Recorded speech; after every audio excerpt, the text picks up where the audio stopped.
address a serious topic today, but try to keep it concise. That's tough for me. I'm going to go best.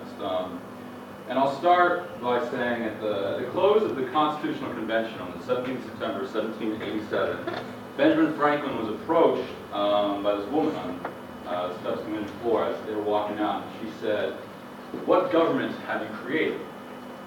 He answered to her, he said, "A republic, if you can keep it." 250 years later, almost 250 years later, our republic has become a laughingstock.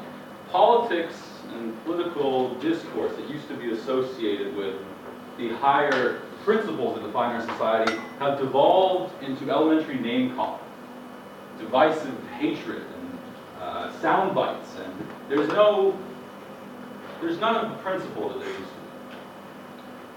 And all of these things individually, you can look at campaign financing, you can look at the way our debates go, you can look at the way that votes are campaigned for. All these things individually are an embarrassment. None of them hold a candle to what I see as possibly being the biggest stain on our democracy today, and that's apathy. From the pens of Locke and Rousseau to the muskets at Concord to the cannon at the Bastille, the fight, the efforts to be able to participate in civic society has not been won easily. However, when only 20% of 20-year-olds will vote, 30% of 30-year-olds vote, 40% of 40-year-olds, that trend goes all the way up until 67-year-olds. When so few people, when people disconnect themselves from society, they look at themselves not as citizens but as individuals, it's a right that is easily lost. We live in a society today of I's, I, and people look at politics and they say, this is all messed up, and what does my vote having to do with it? I'm just not going to participate. They forget. They say, oh, I didn't know what election day was. My impact doesn't matter. And when we start to see ourselves as individuals and not as citizens, and we forget our civic duty, we neglect it in the face of numbers, in the face of idiotic derisiveness, we're throwing away hundreds of years and thousands of books and protests and lives lost, fought for the right to participate in society. Why is it that we have such a derisive political system right now? Is it really because that's the general opinion of Americans? I mean, do you look around you and you see people who hate others just because of their political opinion? Do you hate your classmates because of where they lean politically? Do you walk out on the street and see someone with a certain campaign poster and hate them? No. That's not what we're about.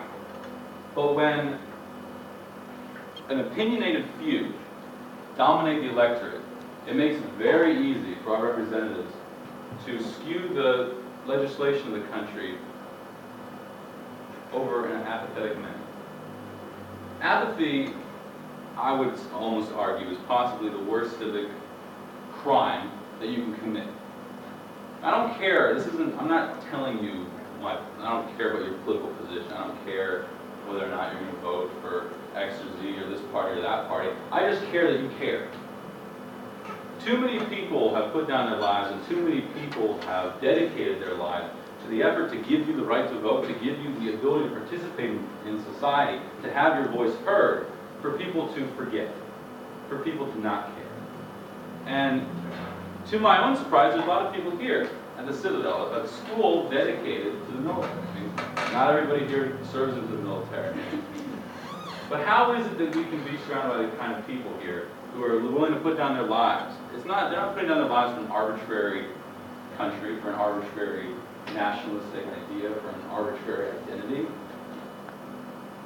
There's something enshrined in our Constitution that stands for more than that.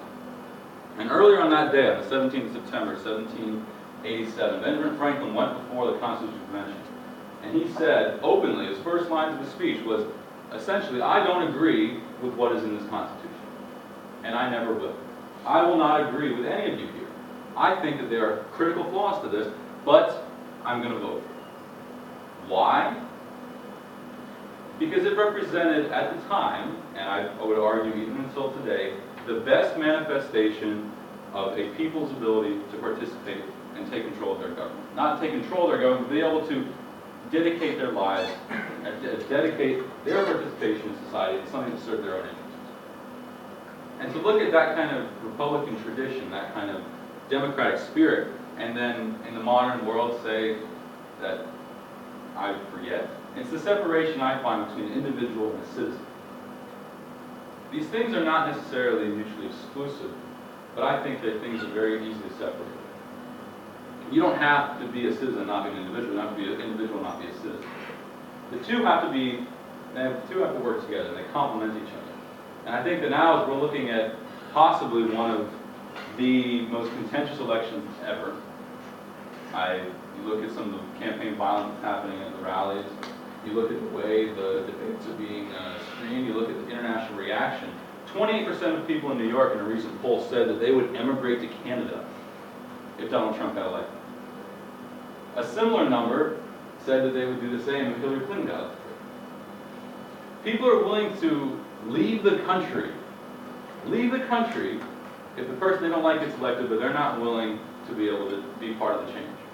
There's something fundamentally wrong with that.